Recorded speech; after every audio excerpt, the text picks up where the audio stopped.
नमस्कार, एक बार फिर आप सभी का स्वागत है। जम्मू कश्मीर के संदर्भ की बात करें तो हम सब जानते हैं कि एक नई विधानसभा की तस्वीर हम सबके सामने आ चुकी है और कुछ लोग ऐसे भी हैं जो विधायक बनकर न केवल जनता की आवाज पहुंचाने का भी प्रयास कर रहे हैं, बल्कि जब वो विधायक नहीं थे तब भी वो जनता के चहेते थे और हमेशा आवाज जनता की ही बुलंद करते आए हैं। जी, मैं बात कर रहा हूं डोडा की बुलंद आवाज महराज मलिक जी की, जो एक बुलंद आवाज को लेकर जनता के मुद्दे हमेशा ही उठाते आ रहे हैं और आम आदमी पार्टी की बुलंद आवाज जम्मू कश्मीर से निकलकर सामने आए हैं।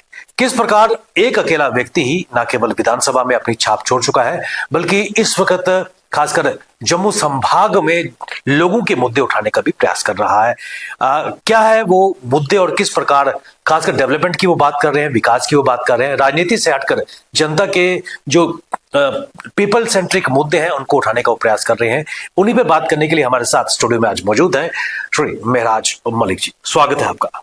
Thank you. महराज जी, शुरुआत में आपसे करना चाहूंगा, इसमें कोई दो राय नहीं कि हमेशा आप, चाहे हम डीडीसी मेंबर भी रहे हैं, लोअर स्टेटस से आप उठ के आए हैं, लेकिन जनता के बिल्कुल पास हैं और हमेशा जो आम आदमी के जो मुद्दे हैं वो आपके दिल के बहुत करीब है। किस नजरिए से आप देखते हैं? देखिए, पहले तो मैं खुद एक आम आदमी हूँ, आम परिवार से बिलोंग करता हूँ, गांव का रहने वाला हूँ, अपने माशरे को अच्छे से जानता हूँ और उसकी ज़िंदगी को भी बड़े करीब से देखता हूँ।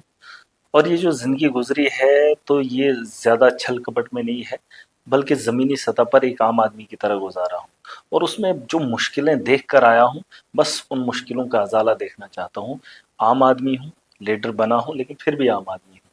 बस जब तक ना उनके हालात बदलेंगे तब तक अपना किरदार नहीं बदलेगा।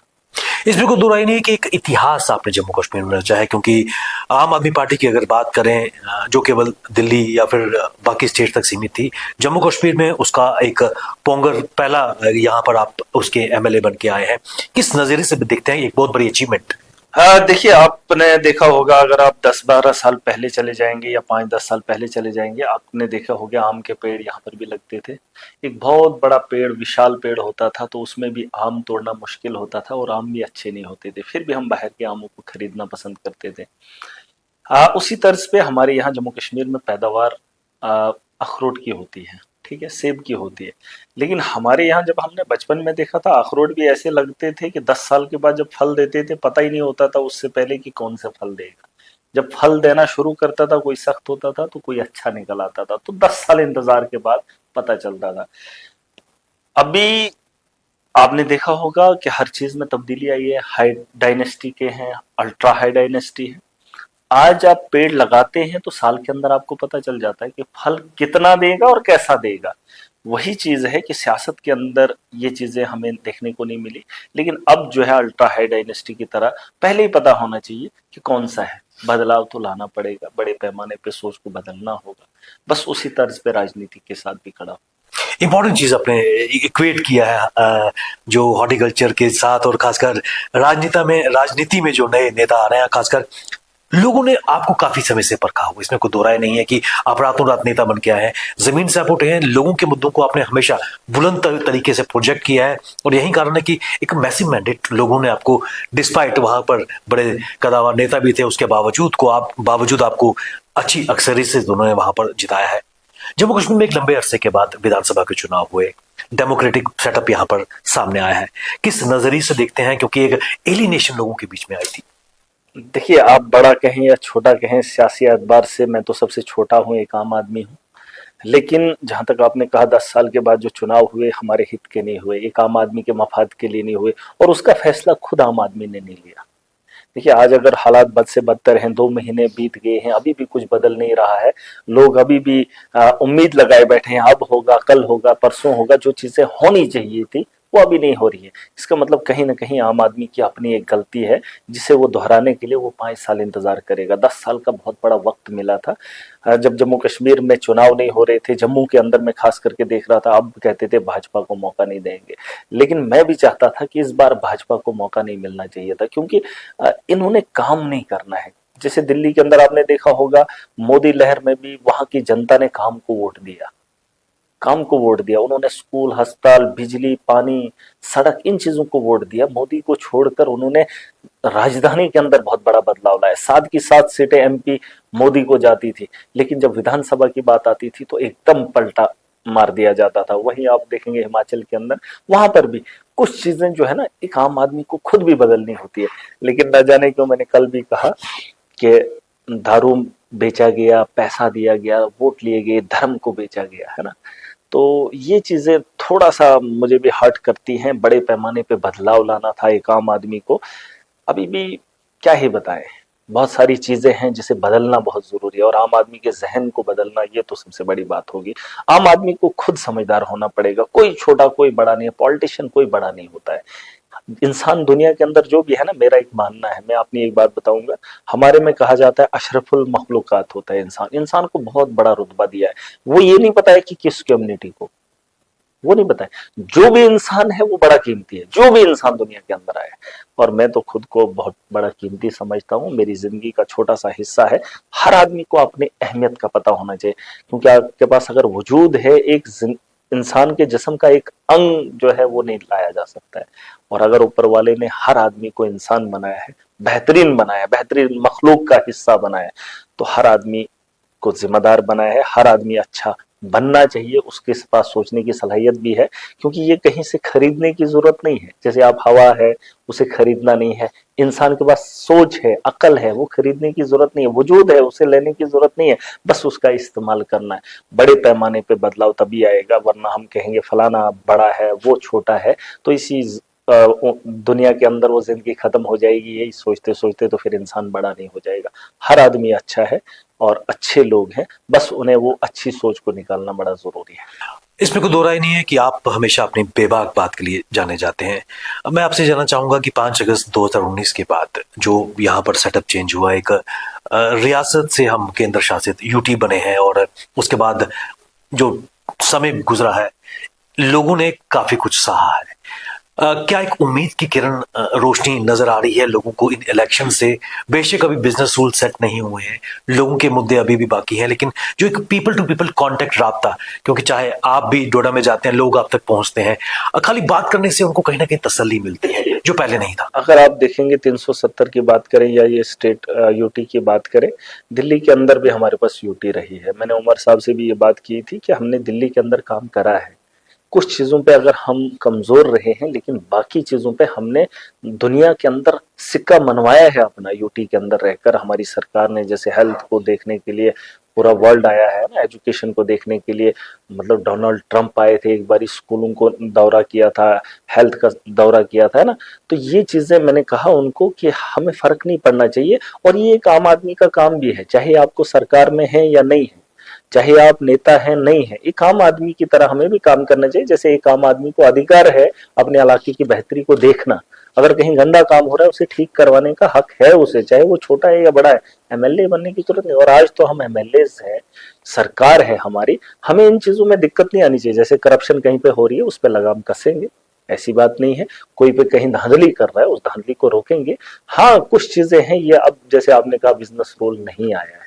बिजनेस रूल क्या है, हमें वो बिजनेस नहीं चाहिए, हमारे पास ऑलरेडी है। क्योंकि जो काम हमारे रुके हुए हैं उन्हें ठीक करवाना, और ये लोकल एडमिनिस्ट्रेशन तक है। लेकिन लोकल एडमिनिस्ट्रेशन क्या है कि वो भी पैसे के अलावा काम नहीं करती, और ये बड़े पैमाने पे जो लूट खसूट पूरे देश के अंदर हो रही है, इन चीजों को हर आम आदमी रोक सकता है। उसके लिए नेता होना जरूरी नहीं है। अगर आपको याद होगा, हमारे बारे में अगर जानते होंगे, आपको पता चलेगा हमने 15 साल संघर्ष किया। 15 साल हमने एक बहुत बड़ी लड़ाई लड़ी है। लोग सोचते हैं महाराज छोटा है, अकल का कच्चा है, या इसके पास पार्टी नहीं है, वैसा नहीं है। मैंने 15 साल अकेले अकेले अपने दम पे लड़ा है, और आज उसी लड़ाई के नतीजे के बाद आज इस मुकाम पे खड़ा हूं। वरना अगर 15 साल मैंने नहीं सोचा होता कि मैं वो कदम उठाता, तो आज इस मुकाम पे खड़ा नहीं होता। लेकिन मुझे मालूम था कि मैं ये कर सकता हूँ।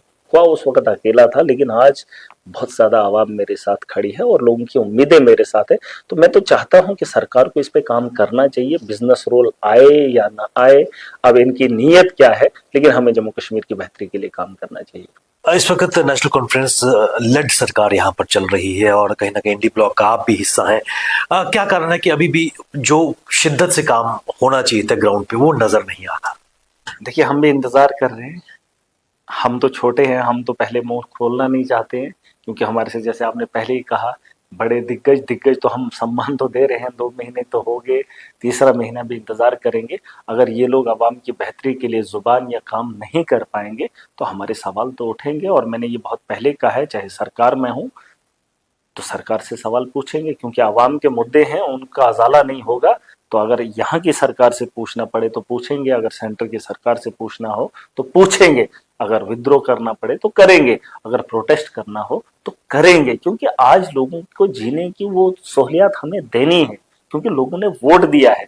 तो सरकार अगर इतनी कमजोर है, मुझे लगता है मुझसे बेहतर अगर उनका भी इंटरव्यू इस मसले में किया जाए, पूछा जाए, आप सरकार में है, इतनी मेजॉरिटी आपके पास है, या अपोजिशन के बड़े दिग्गजों को पूछा जाए जो खुद को दिग्गज कहते हैं, अभी बांग्लादेश पे प्रोटेस्ट कर रहे हैं, टोल प्लाजा पे भी कर लेते, हमारे बच्चों की एज रिलैक्सेशन के लिए भी कर लेते, है ना। देखिए ये चीजें उनको बताओ, ये जो हिंदू विशद परिषद पता नहीं कौन कौन लोग आते हैं सड़कों पे हंगामा कर रहे हैं, बांग्लादेश में कत्लो गारत हो रही है, तो चले जाओ ना उधर, उधर जाओ, वहां पे कुछ करो।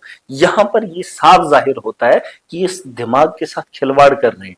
अब जो बच्चे डिप्रेशन में नौकरी की वजह से है, जॉब की वजह से, उनका सहारा ये कभी नहीं बनेंगे, उनके लिए तो इनके घरों के दरवाजे नहीं खुलते, कम से कम उनको बोल के तसल्ली दे देते, बेटा कोई बात नहीं है, करेंगे, अगली बार करेंगे। लेकिन उनसे बात करने को ये लोग राजी नहीं है, बस हिंदू विश्व प्रसिद्ध वो कुछ उठेंगे तो नारा लगाएंगे, चक्का जाम करेंगे, नीली पट्टी पाड़ेंगे या लाल तिरंगा उठाएंगे, लोगों को बेवकूफ बनाएंगे। धर्म को ये लोग नहीं है बचाने वाले। धर्म में जो लोग हैं उनको बेहतर कैसे देखा जा सकता है, उसके लिए सरकार बनती है, उसके लिए पार्टियां है। धर्म के ठेकेदार, मैंने कल भी कहा था कि एक सियासतदान, चाहे मैं हूं या कोई भी है, वो कभी धर्म को न जानता है न मानता है। अच्छे से मैं कहता कह रहा हूं ना, उसका उस पर चलना वैसे ढंग का होता है, क्योंकि उसको फुर्सत ही नहीं मिलती। जैसे मैं 5 वक्त की नमाज नहीं पढ़ सकता हूं, मैं धर्म को अच्छे से नहीं जानता हूं, मैं क्यों झूठ बोलूंगा मैं धर्म का ठेकेदार हूं, मुझे तो इल्म ही नहीं है, जितना है लेकिन वो काफी नहीं है। और वैसे ही भाजपा के लोग ये कुछ भी कहें तो पंडितों से ऊपर हो जाते हैं। ऐसा नहीं है, इनके पास धर्म की नॉलेज है ही नहीं, लेकिन धर्म के ठेकेदार बन जाते हैं, बस धर्म का ज्ञान बांट रहे। उनको बताया था इस मुल्क की बेहतरी के लिए, उन्हें वोट दिया था इस मुल्क के लोगों को साथ लेके चलने की।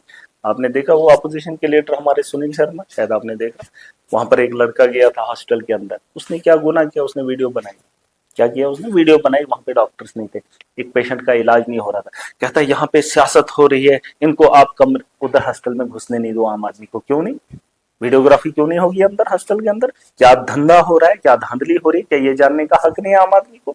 लेकिन उसने कहा हम जी यहाँ पर ये चलने नहीं देंगे, उसके लिए माइक पे जाने के लिए उनके पास मौका है, लेकिन उसी के इलाके में पावर प्रोजेक्ट है और पावर प्रोजेक्टों का हिस्सा उनके हाथ में, और उन लोगों को बिजली से महरूम रखा, 5 किलोमीटर के दायरे के अंदर उनको बिजली फ्री देने की नहीं दे पाए। ये सवाल वो नहीं कर सकते थे, वहां से कमीशन मिल रही कोई नहीं। देखिए ये चीजें इन लोगों को, जम्मू के लोगों को खास करके समझ, आपने हिंदुत्व के नाम पे वोट दिया, मुझे कोई गरज नहीं, लेकिन कम से कम उन्हीं बच्चों का ख्याल तो करो जो सड़कों पे पिट रहे। वो तो एज रिलैक्सेशन की बात कर रहे, करें क्यों नहीं करेंगे, और वहां के लिए इनको फुर्सत है, प्रोटेस्ट करें। अभी यहाँ ने टोल प्लाजा लगा लिया, कौन चलेगा यहाँ, ये कौन चलेगा। मैंने कल भी कहा था 28 एमएलए अगर खड़े हो जाएंगे, 29 महराज है, उखाड़ने के लिए अगर जरूरत पड़ेगी मैं भी उनके साथ खड़ा हो जाऊंगा। यहाँ लोगों को राहत देने का काम करें, मैं मानूंगा। इन्होंने 10 साल में राशन कार्ड नहीं बनाए, और जिस तर्ज पे राजनीति हो रही है जनाब, मैं आपको एक ही चीज बताना चाहूंगा, ये काम जो है ना, धर्म का काम धर्म के ठेकेदारों को दिया जाए तो अच्छा होगा, अच्छा होगा। हमारा धर्म देश इंसानियत है, हमने इस मुल्क को बेहतर बनाना है। अब ये उठेंगे वहां पर हो रहा है, दूसरे उठेंगे फलस्तीन में दंगे हो रहे हैं, यहां पर हम करेंगे क्या।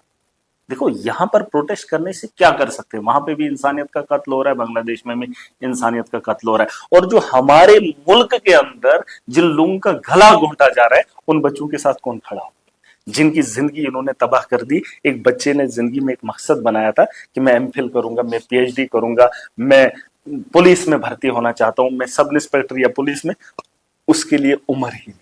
अब मुझे बताओ वो अपने मकसद के लिए क्या जा पाएगा, उसे वो बंदूक मिलेगी, उसे वो वर्दी मिलेगी, उसकी जिंदगी का वो मकसद पूरा होगा, नहीं होगा।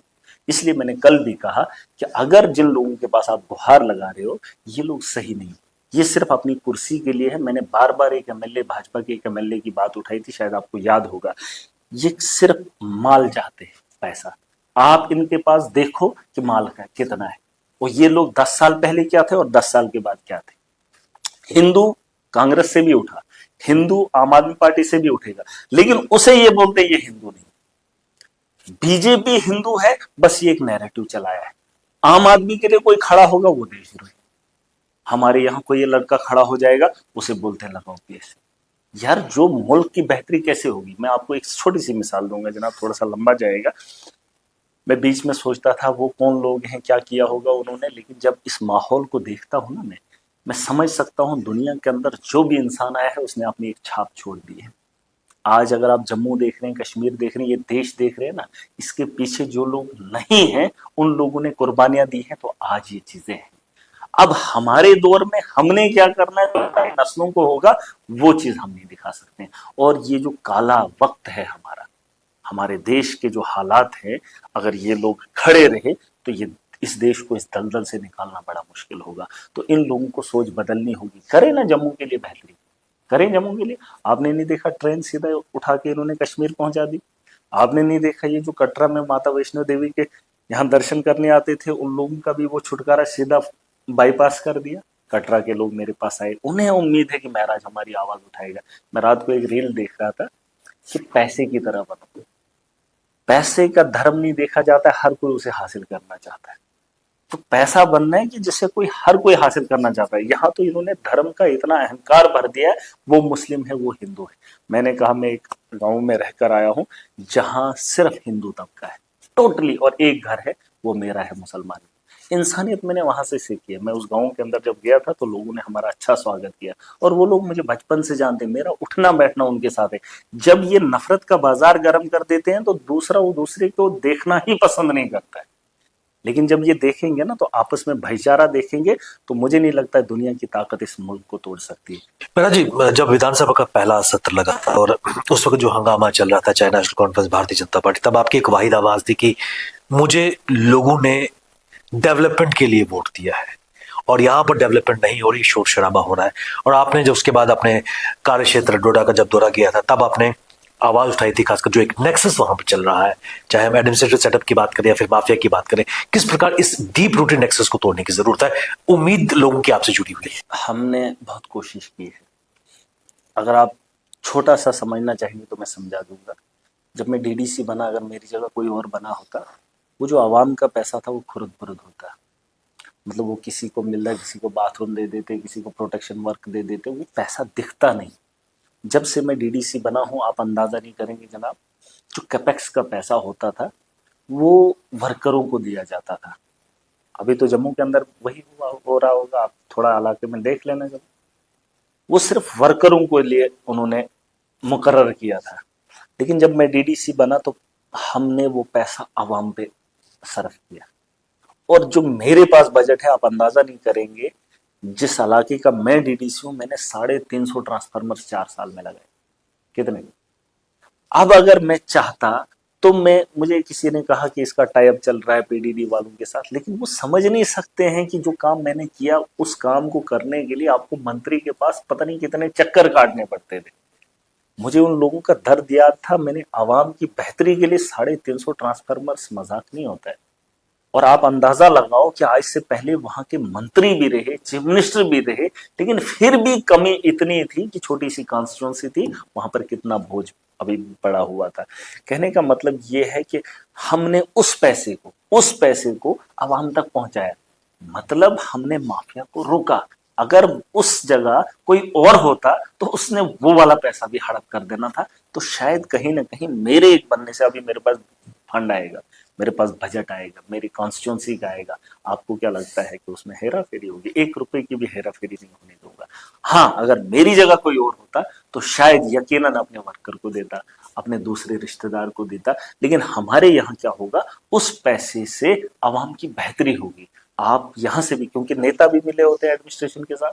मैंने एक बात और भी कही है कि यहाँ पर दुनिया के अंदर 4 किस्म के लोग, हमारे देश के अंदर या दुनिया के अंदर 4 किस्म के लोग हैं। एक हो गई जनता, दूसरा हो गया ठेकेदार, तीसरा हो गया ब्यूरोक्रेट, चौथा हो गया पॉलिटिशियन। जो आम आदमी है ना, वो जब ठेकेदार कहीं गलत कर रहा होता है या उसे उम्मीद होती है, ठेकेदार को बोलता है, वो नहीं मानता है। और जब वहां से उठ के ब्यूरोक्रेट के पास जाता है, वो भी नहीं मानता है। जब ब्यूरोक्रेट से उठ के पॉलिटिशियन के पास जाता है, वो भी नहीं मानता, क्योंकि ये जो तीन लोग हैं ना, इनकी एक ही फैमिली, जनता के लिए कोई भी नहीं। जनता के लिए अगर आप यकीन मानेंगे, आप मुहासबा कर लेना, या जो लोग मेरी वीडियो को देखेंगे वो मेरी इस बात को गौर से जब समझेंगे ना और सुनेंगे, तीन लोगों की एक ही माँ है, जिसमें ब्यूरोक्रेट, पॉलिटिशियन और ठेकेदार। एक आम आदमी जो है, जिसको पीसने का काम ये तीनों करते हैं, जो ज़हीन है। लेकिन हमारी कॉन्स्टिट्यूंसी में पासा पलट गया है। अब उस आवाम के साथ महराज खड़ा है, जो उनका लीडर है और जो इन सब का बॉस है। इनको मेरी बात माननी पड़ेगी, मेरी आवाम के साथ खिलवाड़ नहीं होगा। अगर करप्शन करेंगे, लूट खसूट करेंगे, और मैं बार बार, लोग कहते हैं ये बदतमीज है, क्या बदतमीज? अगर मेरे गरीब को कोई ऑफिसर, कोई ब्यूरोक्रेट, पढ़ा लिखा आदमी कोई लूटने का काम करता है, तो आप उसे किस नजरिए से देखो? अगर आपके घर में कोई चोर घुस जाए, चाहे वो बूट टाई पैंट पहनकर है या बड़े नाम का है, लेकिन आपके घर के अंदर चोरी करेगा, तो आप क्या करोगे? चाहे आपके रिश्तेदार भी, अगर वो चोरी करने की कोशिश करेगा, आप उससे क्या, उसकी आरती उतारेंगे या उसे क्या इज्जत से बात करेंगे? वही मैं कह रहा हूं, ये सूट बूट पहनकर अगर जब डाका गरीब पे डालते हैं, उसकी चड्डी पे डाका डालते हैं, तो मुझे बताओ, मुझे शर्म नहीं आएगी? मैं क्या उन्हें इज्जत से बात करूं? इन लोगों को सुधारने का काम महराज करेगा। मेरे साथ आवाम है, और आवाम के साथ एक बार एक ही इलाके में पॉलिटिशियन खड़ा है। मेरा नेक्सस नहीं है, मेरा इनके साथ वास्ता नहीं है। ब्यूरोक्रेट सही नहीं है, मैं उसके खिलाफ हूं। ये साफ बात है। जब तक जिंदा हूं, मैं उस ब्यूरोक्रेट, सबके साथ नहीं, उस ब्यूरोक्रेट के साथ नहीं हूं जो मेरे मजलूम को लूटने की सोच रखता हो। मैं उस ठेकेदार के साथ नहीं हूं जो मेरे गरीब का आशियाना उसे छीनने की कोशिश करेगा। हाँ, जो ब्यूरोक्रेट अपनी ड्यूटी देगा। ब्यूरोक्रेट क्या है, आपको पता है ब्यूरोक्रेट क्या है? ब्यूरोक्रेट, मैं भी पढ़ा लिखा हूं, मैं एमए और बीएड किया हूं। इन लोगों को लगता है पता नहीं सीधा उठ के आया है। मैं 18 साल स्कूल गया हूं। मेरे माँ बाप की ख्वाहिश भी यही थी, हर माँ बाप की ख्वाहिश यही होती है, और हर एक स्टूडेंट की ख्वाहिश यही होती कि मैं इसलिए पढ़ूं ताकि पढ़ने के बाद मुझे अच्छी जॉब मिले और मेरा घर चले। बस इतनी सोच है। लेकिन एक बड़ा ऑफिसर जब आईएएस बनता है, आईपीएस बनता है, केएस बनता है, उसकी सोच भी यही होती है, क्योंकि उसने दिन रात आंखें इसलिए फाड़ी होती है, उसने बिछोने पे इसलिए बैठा होता है कि वो मेहनत करे, फिर शादी करे, फिर उसके बच्चे हों, फिर उसका परिवार और घर बने। लेकिन उस ऑफिसर को एक चीज की प्रॉब्लम, जो वो समझ नहीं रहा है, जो महराज उसे समझाना चाहता है। उस ऑफिसर की उस कुर्सी पे बैठने के बाद उस पे हजारों लोगों का बोझ होता है, सिर्फ उसके परिवार का ख्याल नहीं। और वो ऑफिसर को जब ड्यूटी ट्रांसफर होती है ना, तो वो ऐसे समझता है जैसे पता नहीं क्या हो गया। वो सोचता है मेरा परिवार है, 2 बच्चे, 1 बच्चा है या 4 बच्चे हैं, उनकी इतनी फिक्र करता है। उन लोगों को छोड़कर एक परिवार को देखने आता है, और जिनकी उम्मीदें उससे होती है। मैं तो खुशकिस्मत समझता था, कभी कभार मैं सोचता था एक बड़ा ऑफिसर बन जाऊं, मैं बहुत सारे लोगों के काम करूं। फिर जब देखा ऑफिसर्स का करतूत, उनके पीछे पड़ने वाला एक पॉलिटिशियन, हमने कहा हम भी वहीं पे जाएंगे जहां से ये सारा तामझाम होना जाता है। तो इसलिए हम पॉलिटिक्स में आए। लेकिन उन ऑफिसर्स को भी बताना चाहता हूं, आप सिर्फ 2 बच्चों या 4 बच्चों के परिवार को मत देखो। आप अगर डिस्ट्रिक्ट के अंदर हैं, आप अगर स्टेट के अंदर हैं, तो आपका इतना बड़ा परिवार है, आप उनके लिए वक्त दिन रात निकालिए। आप अपने बच्चों को छोड़ दीजिए, अगर छोड़ना भी पड़े, त्याग देना कौन सी बुरी बात है। आप एक बहुत बड़े माशरे को बदलने के लिए ताकत रखते हो, उस चेयर पे बैठे हो, लेकिन उसे वो एहसास कराना बहुत जरूरी है। आप कराए नहीं, अब उन्हें तो समझ है नहीं, लेकिन मैं समझाऊंगा। अपने बच्चे को अगर थोड़ी सी कमी होगी तो कितना दुख होता है इंसान को। अगर उसी ऑफिसर का बच्चा बीमार हो जाए तो कितनी परेशानी होती। तो उसे क्या लगता है कि लाखों लोगों का जिम्मेदार जब वो होता है, तो लाखों बच्चों में दिन में कितने बीमार होते हैं, उन बीमारों का इलाज कौन करे? बिल्कुल दिल से आप बात कर रहे हैं। और महराज भाई, एक चीज और मैं आपसे जानना चाहूंगा, जम्मू कश्मीर में जो खासकर कश्मीर सेंट्रिक पार्टीज है, खासकर पीडीपी की अगर बात करें, क्या आपको लग रहा है अभी भी लोगों को गुमराह करने की कोशिश की जा रही है स्टेट रूट या फिर 370 को लेकर? कि मुझे मत पूछिए, ये सवाल आप डायरेक्ट मोदी जी से पूछ लीजिए, उमर साहब से पूछ लीजिए। महबूबा मुफ्ती से ना ही पूछे तो बेहतर होगा, क्योंकि 2014 का देखो, फैक्ट्स पे भी बात होनी चाहिए। जो सच्चाई है वो आवाम के सामने होनी चाहिए। और हम झूठ की बुनियाद पे सियासत करेंगे नहीं, हम दलाली तो करते नहीं। चाहे हमें नुकसान हो, फायदा हो, मुझे उस चीज से मतलब नहीं है। लेकिन जो मुझे लग रहा है, मैं अपने दिमाग से समझ सकता हूँ, मैं तो वो बयान करूंगा। अगर आपको याद होगा 2014 में पीडीपी ने भाजपा के साथ सरकार बनाई, तो तोड़ने का काम इन्हीं लोगों ने दोनों ने मिलकर किया, जिसमें मैंने वहीद परा को भी अपने पीछे जब बैठकर वो चिल्ला रहा था कि 370 को वापस किया जाए, और लड़ने वाले बोलने वाले उसके मुखालिफ खड़े होने वाले भाजपा के लोग थे। वो बोलते थे नहीं, वो बोलते थे हाँ। इसलिए मैंने उसे कहा था कि आप उठ के उनके पक्ष में चले जाइए, क्योंकि आप लोगों का ये मसला है, इधर मत, हमारा मसला अलग है। मैंने उस दिन भी कहा था जिस दिन रेजोल्यूशन एनसी लेकर आएगी हम उनके साथ खड़े होंगे, तो एनसी ने रेजोल्यूशन लाया तो हम उनके साथ। कहने का मतलब ये है 370 कोई इतना बड़ा इशू नहीं है जैसे मोदी जी ने दिखाया, जैसे बीजेपी ने दिखाया। ये हमने नहीं लाया, ये मुसलमानों का नहीं है। सबसे बड़ी बात यह है कि ये जम्मू कश्मीर के लोगों की सेफ्टी थी, हमारा हक था, हमारी चीज पे किसी दूसरे का अधिकार नहीं था, ये मसला था। लेकिन दुनिया को बताया कि ये कुछ और चाहते हैं। मैं इस बहस में नहीं जाना चाहता हूं, लेकिन मोदी जी से भी एक सवाल और भाजपा के लोगों से सवाल करना चाहता हूं। ये हमारा घर है, हम अपने घर में से किसी और को हिस्सा क्यों दें? अगर आपके कितने बच्चे हैं? दो। आप दो में से किसी तीसरे को 3 हिस्सा कैसे घर का कर सकते? ये हमारा घर है, यहाँ हमारी जमीन है, ये हमारा आशियाना है, यहाँ पर सिर्फ हमारा हक था। रिश्तेदारी हमारी है, इसमें कोई शक नहीं। हर स्टेट की अपनी रिश्तेदारी सेंटर के साथ है, वही रिश्तेदारी हमारी थी। हम कोई ये मना नहीं कर रहे थे हमारी रिश्तेदारी नहीं है, हमारा मुल्क नहीं है। कौन नहीं मानता था? हमने तो इस मुल्क को एक्सेप्ट किया था। जब पाकिस्तान जा सकते थे हम लोग नहीं गए, हमारे लोगों मैं नहीं, हमारे लोग नहीं गए। दिल्ली में देखो कितना मुसलमान है, यूपी में देखो, जा सकते थे, तब बॉर्डर पे पाबंदियां नहीं थी, लेकिन नफरत का बाजार गर्म करना था। और आप सुन लीजिए, पाकिस्तान के अंदर जो आबादी है, उस आबादी से ज्यादा आज हिंदुस्तान के मुल्क के अंदर मुसलमान रह रहा है। इनको लगता है ये जमीन है वो जमीन, हम उनके साथ जाना ही नहीं चाहते थे। अब अगर लोगों की मंशा थी ही नहीं, हमने एक परिवार चुन लिया था, हमारा अपना यहाँ घर था, अब हमने उस घर को माना भी था। कुछ लोग होते हैं, लेकिन जो 370 का नैरेटिव चलाया ना देश के अंदर, वो अच्छा नहीं था। उस वक्त तो पाकिस्तान के साथ जा भी सकते थे, उस वक्त तो एक मुल्क अलग रह भी था भी। अगर उस वक्त जंगें लड़ी होती तो शायद, लेकिन उस वक्त भी कहा कि नहीं हम हिंदुस्तान। और आज भी मैं कहता हूँ, मुझे खुशी है कि मैं इस मुल्क, ये दिल से मैं कह रहा हूँ, मुझे खुशी है जब पाकिस्तान के हालात देखता ना इंसान। पाकिस्तान को छोड़ के क्या दुनिया के किसी भी मुल्क का हालात देखता हूँ, मैं तो कहता हूँ यार मैं तो अपने मुल्क में अच्छा हूँ, है ना। और मुझे फख्र है कि उन पूर्वजों ने ये फैसला लिया था। और ये जो 370 का नैरेटिव मोदी जी ने इलेक्शन जीतने के लिए उठाया था, अब 371 भी तो है। 370 इतनी बड़ी तोप नहीं थी कि यहां पर कुछ और था। बस यही था कि हम लोग नहीं चाहते थे कि हमारे आशियाने में कोई दखल अंदाजी करे। आपने देखा उससे क्या हुआ? क्या हुआ आपको नहीं पता? यहाँ पे देख लीजिए, इस वक्त रेडी वाला भी बाहर का है। हमारे नौजवान इस वक्त ड्रग्स ले रहे हैं। लोग बोलते हैं ड्रग्स क्यों बिक रहा है?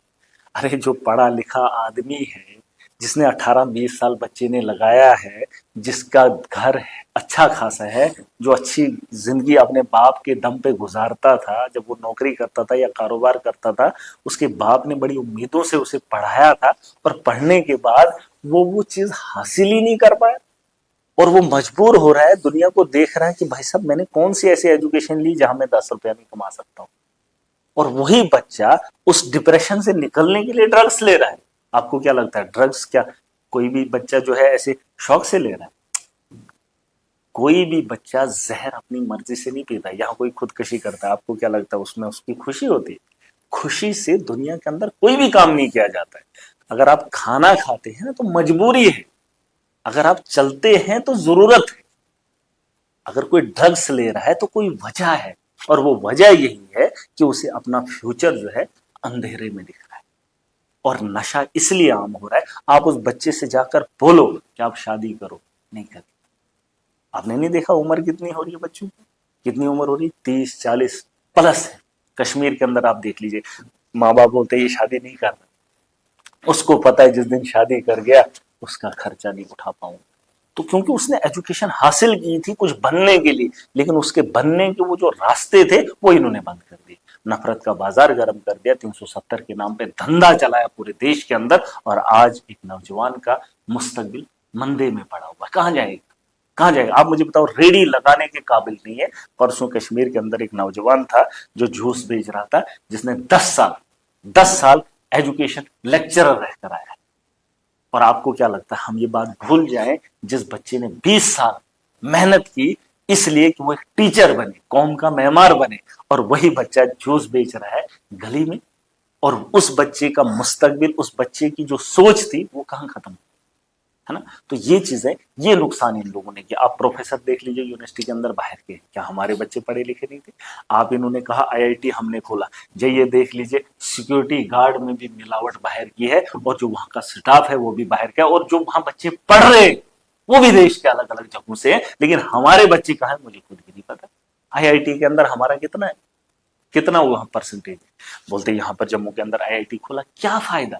आप जाइए डॉक्टर्स देख लीजिए, हमारे डॉक्टर्स हैं। आईएएस देख लीजिए कितने, क्या हमारे बच्चे काबिल नहीं? क्या केएस को प्रमोट करके ये सिस्टम नहीं चलवाया जा सकता? लेकिन जानबूझकर जम्मू कश्मीर की, जो आपको मैं हकीकत एक बात बोलूंगा, ये हाईलाइट कर लेना कि जम्मू कश्मीर के अंदर सबसे ज्यादा जो मसला इस वक्त है वो सर्कुलेशन ऑफ मनी का है। जो ठेकेदार आ रहा है वो बाहर का आ रहा है, वो पैसा यहां से उठा के सीधा बिहार पहुंच रहा है।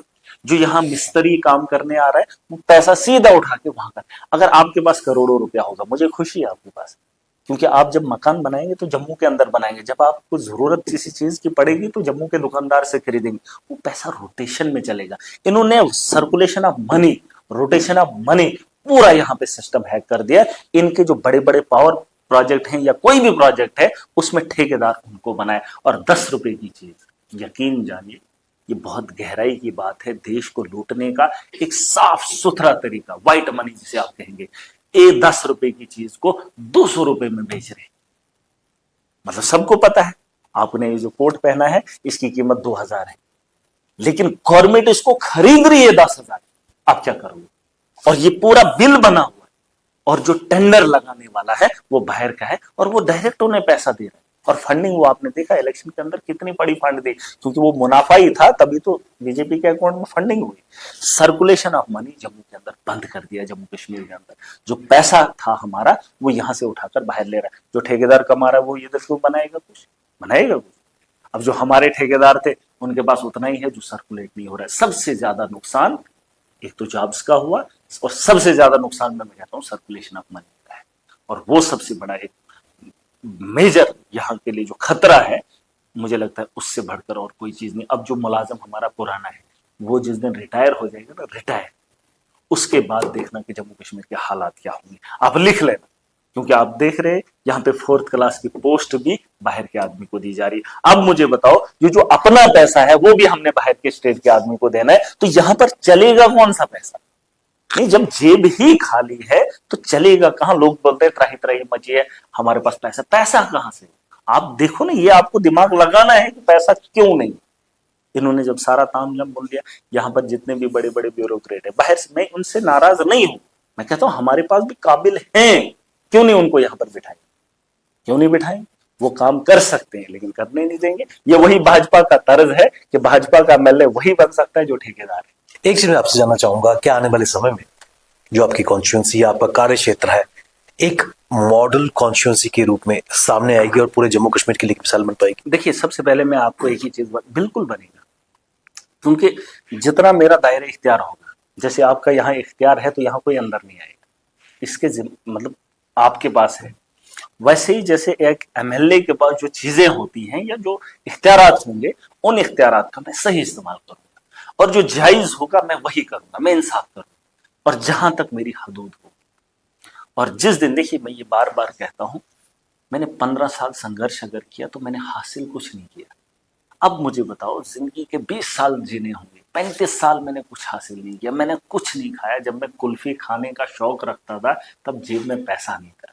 आज मैं हर चीज खा सकता हूं लेकिन खा नहीं पाऊंगा। जब हमें जरूरत थी पैसे की तब हमने पैसे को ठुकरा दिया।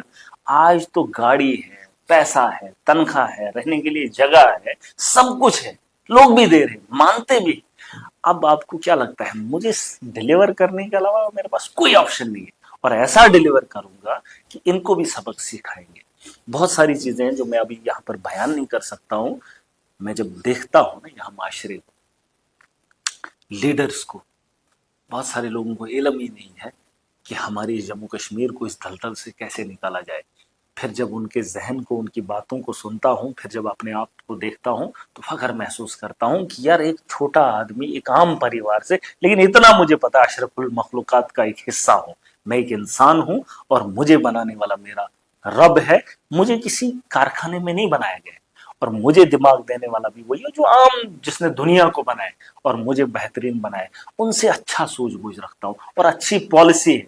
कहीं अगर मौका मिल जाए ना जम्मू कश्मीर को इस बदहाली से निकालने में, थोड़ी सी भी देर नहीं करूंगा। और सिस्टम को सुधारने के लिए आपके पास पॉलिसी होनी चाहिए, सोच होनी चाहिए, जज्बा होना चाहिए, जुनून, पैशन होना चाहिए। वरना अगर आपको अपना घर बनाने की हवस होगी तो आप कुछ भी नहीं कर सकते हो।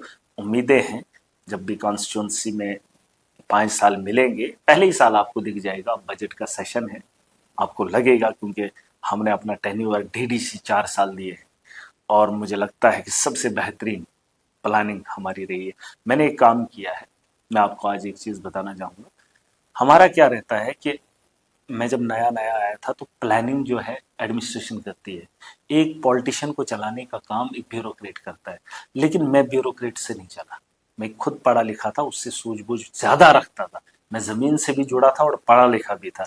मैंने प्लानिंग खुद करी, एग्जीक्यूशन खुद किया है, मैंने ब्यूरोक्रेट का सहारा नहीं लिया है। ये इन लोगों को जरूरत है ब्यूरोक्रेट्स की, मुझे नहीं। अगर मैं पढ़ा लिखा हूं, इट मीन्स अगर मैंने कोई एग्जाम क्वालिफाई किया होता तो मैं भी ब्यूरोक्रेट होता, ये बड़ी बात नहीं। लेकिन मैं पढ़ा लिखा भी हूं, जमीन से जुड़ा हुआ भी हूं और समझ भी सकता हूं कि इस चीज को कैसे बेहतर किया जा सकता है। इसमें मुझे ब्यूरोक्रेट्स की जरूरत नहीं है। आपको मैं एक छोटी मिसाल दूंगा, अगर ब्यूरोक्रेट्स मेरी बात सुन रहे होंगे। एक दिन का वाकया है ये, मैं आपके लिए इसलिए बता रहा हूँ। आपने कहा कि आप एक मॉडल तैयार करेंगे या आप अपनी कंस्टिट्यूंसी को बेहतर करेंगे। एक छोटी सी मिसाल लोगों को बता रहा हूँ, ये सब लोग जानते हैं और आप भी इस बात को मानेंगे। एक बार का वाकया है, मैं डीडीसी काउंसलर था, काउंसिल लगी हुई है, तो मैंने कुछ पैसा दिया था कोई चीज लेने के लिए। वहां पे एक ब्यूरोक्रेट, जिसे हम लोग ब्यूरोक्रेट कहते हैं, वो खड़ा हो गया। उसने कहा नहीं जनाब, ये चीज हम इतने की नहीं खरीद सकते हैं। मैंने बोला क्यों?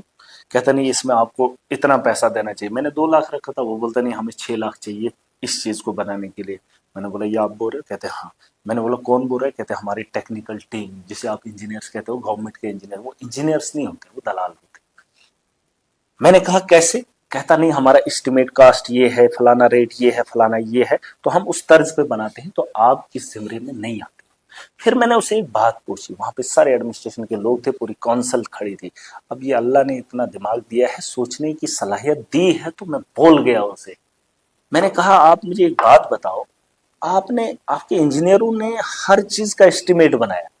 आपके इंजीनियर्स ने मेरे इलाके में एक बिल्डिंग का एस्टिमेट बनाया था 10 लाख। कितना? 10 लाख। और मैंने कहा कि मेरे गांव के अनपढ़ आदमी ने उसका टेंडर 4 लाख में उठा लिया। मेरे गांव के इलाके के एक अनपढ़ ठेकेदार ने उसी आपकी उस, आपने कहा था ये चीजें इसमें बनानी है बिल्डिंग के अंदर, उसमें आपने एस्टिमेट कास्ट वो रखा था 10 लाख। जब मेरा ठेकेदार आया उसको आपने बताया ये चीजें बनानी, उसने कहा यही चीज लगाऊंगा, ऐसा ही स्ट्रक्चर बनाऊंगा, सिर्फ 4 लाख के अंदर उसमें कमाई भी करूंगा। आपकी इंजीनियरिंग कहाँ है?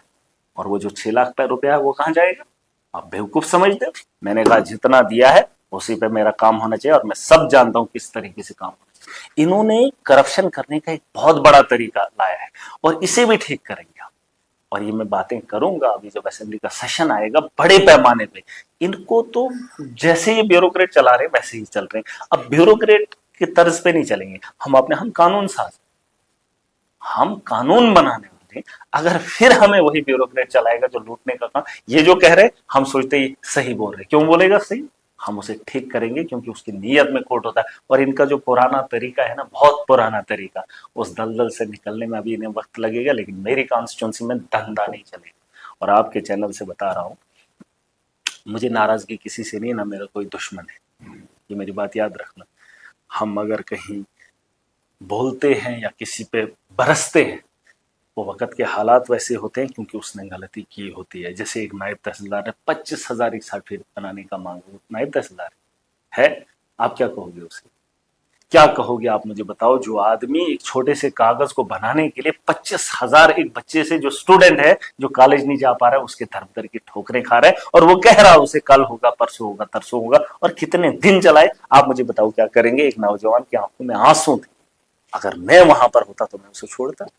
या अगर आपको गली में कोई ऐसा शख्स मिल जाए कि फला आदमी और इज्जतदार आदमी, नायब तहसीलदार क्या पोस्ट है, तहसीलदार क्या पोस्ट है, इज्जतदार है, उसका परिवार है ना, उसको माशरे में लोग इज्जत करते हैं, और वही इज्जतदार आदमी एक आम आदमी की इज्जत उतारने में इतनी सी भी शर्म नहीं करता है।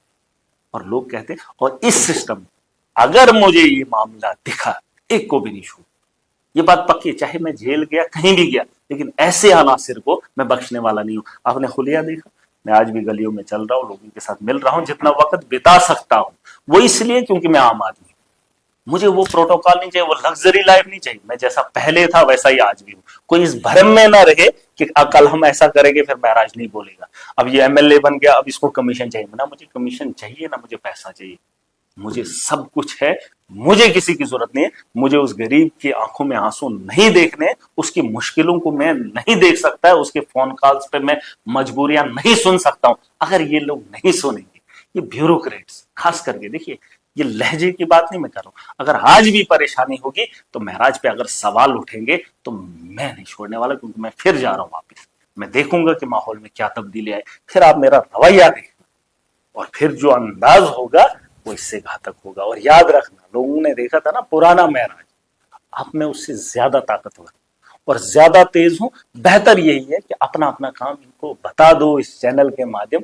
हम भी इज्जतदार हैं, हम भी किसी की इज्जत को उछालने के लिए इज्जतदार नहीं बन सकते, लेकिन अगर वो नहीं चूकता है अपना घर अच्छा बनाने के लिए, गरीब को लूटता है, उसके पसीने की कमाई को नहीं छोड़ता है, तो मैं उसे नहीं छोड़ने वाला। उसके लिए मुझे कुछ भी करना पड़े। और ये अलल एलानन में कह रहा हूं कि जो जिस तरीके से आएगा उसे उस तरीके से महराज सिखाएगा। अगर कोई ताकत के बल पर आएगा तो ताकत से लड़ेगा, कोई आमने सामने मुंह से आएगा तो जबान। और ये ऐसी जंग नहीं होगी कि बोलेंगे महराज ने बोल दिया तो बात खत्म, नहीं, तब तक नहीं छोड़ूंगा, जहन्नम तक। किसी ने कहा है ना कि जहां, और मैं जब किसी के पीछे पड़ जाता हूं जहन्नम तक नहीं छोड़ता हूं, जब तक ना उसके साथ हिसाब किताब पूरा चुकता करूं। बेहतर यही होगा वो अपना काम ईमानदारी से करे। छोटे छोटे कागजात पर आवास प्लस में इन्होंने धांधली चलाई, नहीं चलाई। आवास प्लस में इतने डॉक्यूमेंट्स, मैंने कहा था सीधा फॉर्म, मैंने चिट्ठी लिखी है उमर साहब को कि सीधा जैसे एक स्टूडेंट फॉर्म भरता है किसी पोस्ट के लिए, वो लिखता है मैं ग्रेजुएट हूँ, मैं एमए हूँ, मैं फलाना हूँ, मैं ढिमका हूँ, मेरे पास ये क्वालिफिकेशन, ये सर्टिफिकेट है, यही। जिस वक्त वहां रिक्रूटमेंट की बात आती है, जहां पर फिजिकल या ये जो टेस्ट होते हैं, उस वक्त उसके डॉक्यूमेंट्स की जरूरत होती है। आज हमारे गरीबों को बोल रहे हैं बनाओ ये फॉर्मेलिटीज, इस वक्त पूरे इलाके में अफरा तफरी है, तहसीलदार मिलता ही नहीं है तो जा रहे हैं। और एक एक कागज को बनाने के लिए हमारे यहाँ डेट ऑफ बर्थ, आपके पता नहीं इधर क्या है, 10,000 खर्चा आता है। बच्चा मेरा है, जन्म मेरी बीवी ने दिया है, डॉक्टर बताने के लिए 10,000 वहां खर्चा करवा रहा है। क्यों नहीं, मेरा बच्चा है ना, तो वहां से 10,000 क्यों लगवा रहे?